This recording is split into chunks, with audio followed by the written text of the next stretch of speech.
नमस्कार प्यारे साथियों, मैं कुलदीप सिंह आपका हार्दिक स्वागत करता हूं अपने YouTube channel AK study line पर।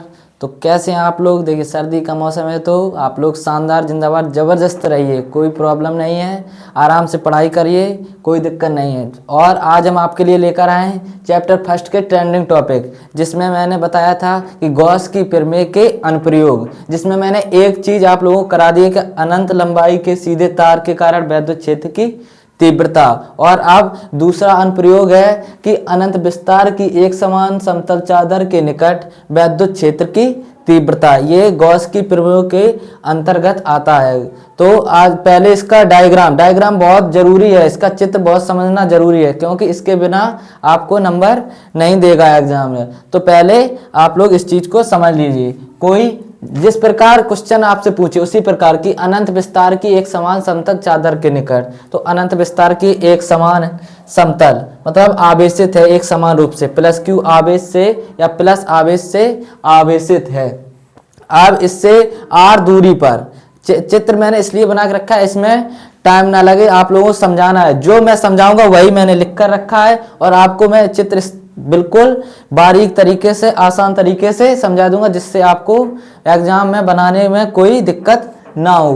तो कोई एक समान रूप से आवेशित चादर है जिससे आर दूरी पर कोई स्थित बिंदु P है, जिस पर वैद्युत क्षेत्र की तीव्रता E मतलब ज्ञात करनी है। तो इसके लिए हमें सबसे पहले, अगर गॉस की है तो गॉस की एक गॉसियन पृष्ठ की कल्पना करनी पड़ेगी। तो वही मैंने किया है कि एक गॉसियन पृष्ठ, ये गॉसियन पृष्ठ है जिसकी मैंने कल्पना की है, जिसका सरफेस 1, सरफेस 2, सरफेस 2, ये सरफेस 2 है, और सरफेस 3, ये मैंने सरफेस इसके ले रखे हैं। तो एक समान रूप से आवेशित चादर है जिसके आर दूरी पर बिंदु P पर कोई वैद्युत क्षेत्र की तीव्रता हमें ज्ञात करनी है, जिसके लिए मैंने गॉसियन पृष्ठ की कल्पना की है, जिसका सरफेस S1 ये है, S2 ये है, और S3 ये है। अब S1 सरफेस पर कोई बिंदु P स्थित है, इस प्रकार भी इस तरफ भी, आर दूरी इधर, आर दूरी इधर भी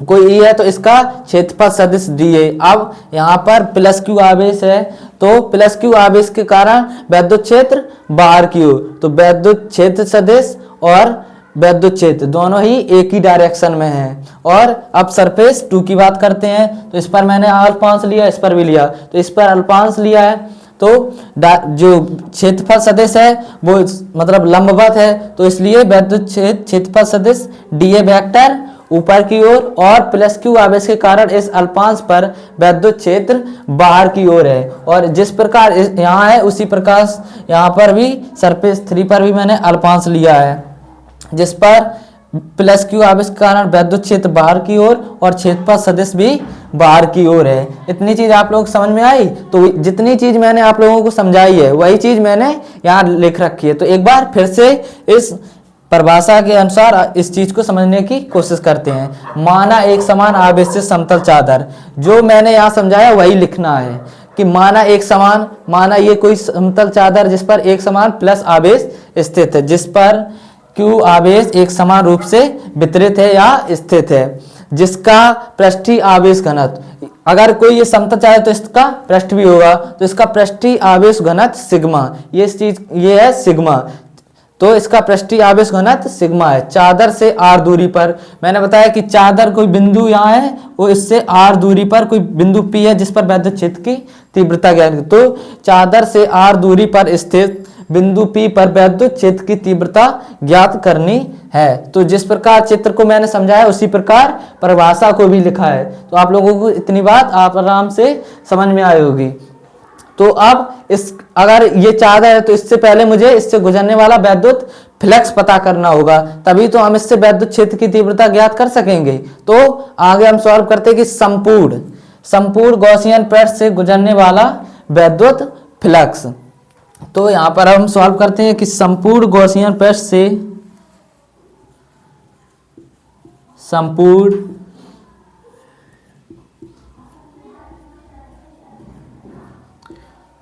गॉसियन पृष्ठ से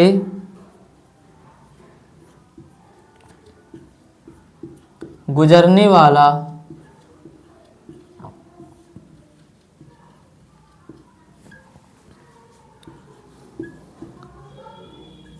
वैद्युत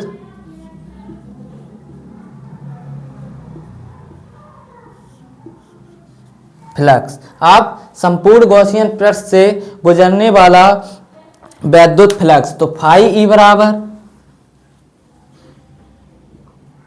φ1 प्लस φ2 प्लस φ3, क्योंकि सरफेस एक के लिए φ1, यहाँ पर φ1, यहाँ φ2, यहाँ φ3।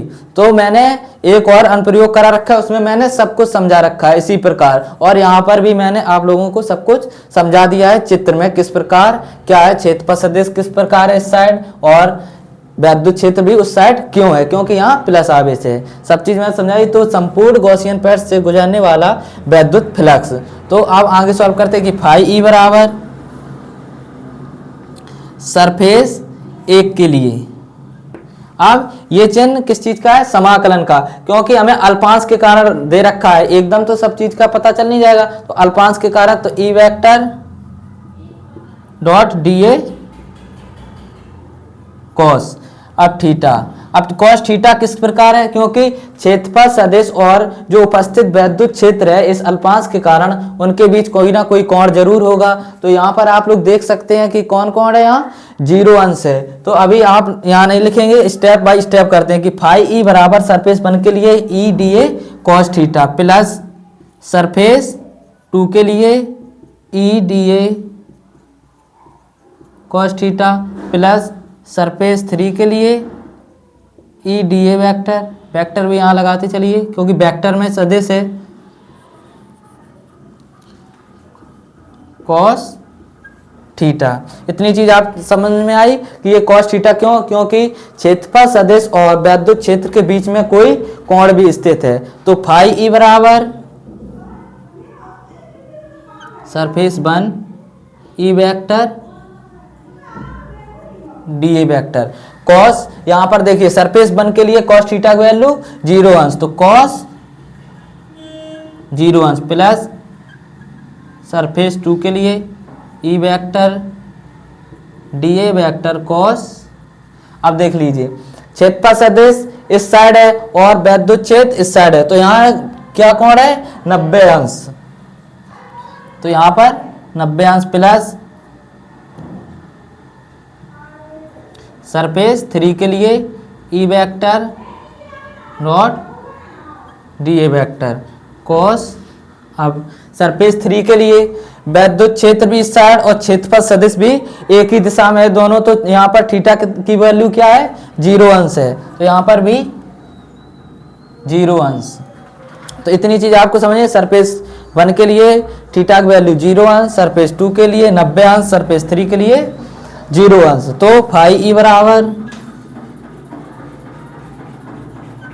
Surface 1 E D A. अब कॉस 0 की वैल्यू कितनी होती है 1 होती है, मैंने बता रखा है जो करा रखा है, और आप लोगों को पता भी होना चाहिए, इसमें ये जरूरी बहुत है ना, आप लोग भूल जाए कि कॉस 90 की वैल्यू 1 रख दें और कॉस 0 की वैल्यू 0 रख दें। ऐसा नहीं है कि कॉस 0 की वैल्यू यहाँ 1 plus surface 2 E vector D A vector cos 90 की वैल्यू 0 होती है plus surface 3 E vector D A vector cos. अब कॉस 0 की वैल्यू यहाँ कितनी लिखेंगे हम 1।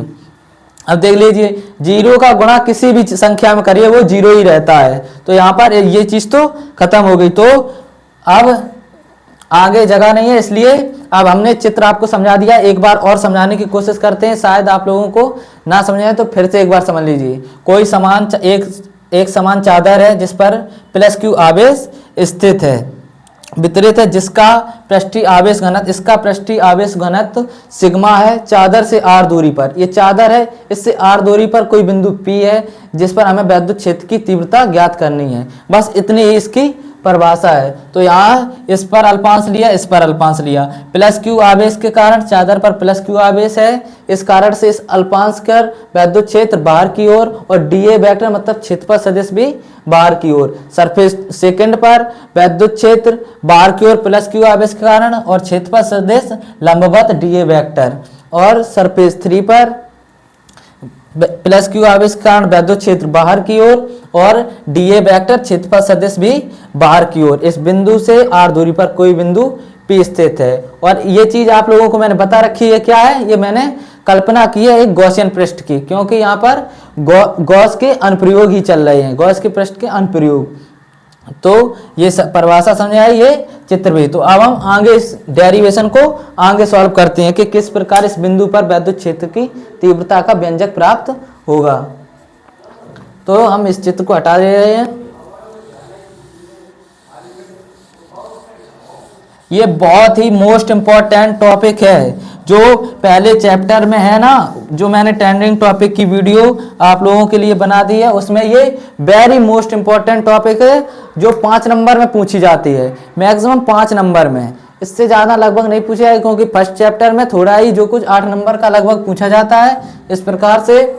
तो ये वेरी मोस्ट इंपॉर्टेंट टॉपिक है। बाकी मैंने सभी चीज आप लोगों को करा दी है, ये रह गया था और एक चीज और रह गई थी जिस पर भी मैंने वीडियो बनाऊंगा, और ये भी मैंने बना दिया आप लोगों के लिए और समझा भी दिया है सही से आप लोगों को किस प्रकार पूछ सकता है। बस आप लोगों को देखना है कि अनंत विस्तार की जिस प्रकार से सवाल पूछे उसी प्रकार से क्वेश्चन है कि अनंत विस्तार की, तो मैंने अनंत विस्तार की एक चादर बना ली जो एक समान रूप से वितरित है प्लस क्यू आवेश से, और आर दूरी पर कोई बिंदु P है, उस पर मुझे वैद्युत क्षेत्र की तीव्रता ज्ञात करनी है। तो आगे देखते हैं इस डेरिवेशन को कि फाई ई बराबर अब ई वैद्युत क्षेत्र तो कहीं भी एक समान होता है, ई मैं बाहर ले लूंगा, तो S1 DA vector plus E vector यहां से ही सरफेस 3, क्योंकि 0 का गुणा इसमें हुआ तो ये तो पूरा ही 0 हो गया। तो ई डीए वेक्टर, ई तो मैंने बाहर ले रखा है, तो फाई ई बराबर ई। अब डीए वेक्टर का समाकलन ए होता है, क्योंकि यहाँ पर ए ही रहेगा, तो ए प्लस यहाँ पर भी ई ए, तो एक ई ए और एक ई ए, ये वैद्युत क्षेत्र, ये क्षेत्रफल सदिश। तो फाई ई बराबर 2e ए, ये क्वेश्चन नंबर 1, ये समीकरण नंबर हमारी 1 बन गई है। तो अब आगे सॉल्व करते हैं कि गॉस के प्रमेय से, गॉस की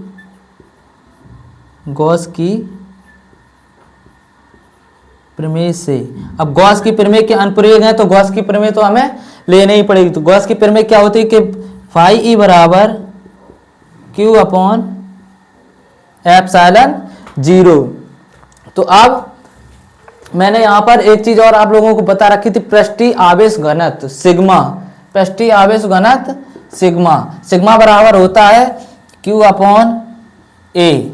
तो अब यहाँ पर क्या स्थित है, क्यू है, तो यहाँ पर Q स्थित है, तो हमें Q की वैल्यू चाहिए, तो Q बराबर क्या हो जाएगा, ये भाग की चीज इस साइड जाएगी, गुणा में तो सिग्मा A, इसकी ये वैल्यू होगी। तो Q की वैल्यू क्या है, सिग्मा A। आप इस चीज को एक साइड नहीं, यहाँ पर भी सॉल्व करके दिखा सकते हैं कि पृष्ठीय आवेश घनत्व सिग्मा बराबर Q अपॉन A, तो Q बराबर सिग्मा A। तो अब Q की जगह हम क्या लिख सकते हैं, सिग्मा A। तो फाई E बराबर सिग्मा ए अपॉन एप्सिलॉन 0, समीकरण नंबर 2।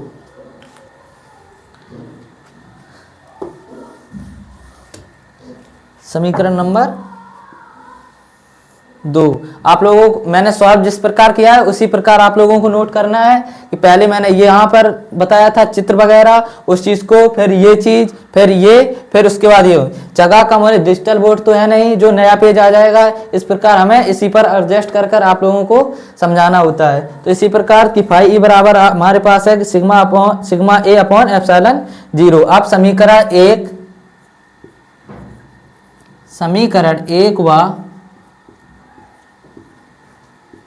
2 से।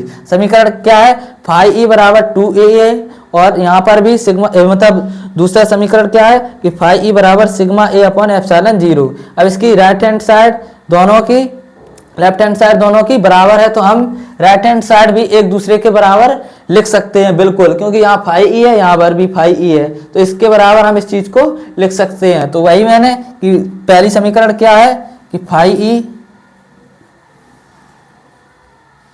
बराबर 2e और ये क्या है, फाई ई बराबर सिग्मा ए अपॉन एप्सिलॉन 0।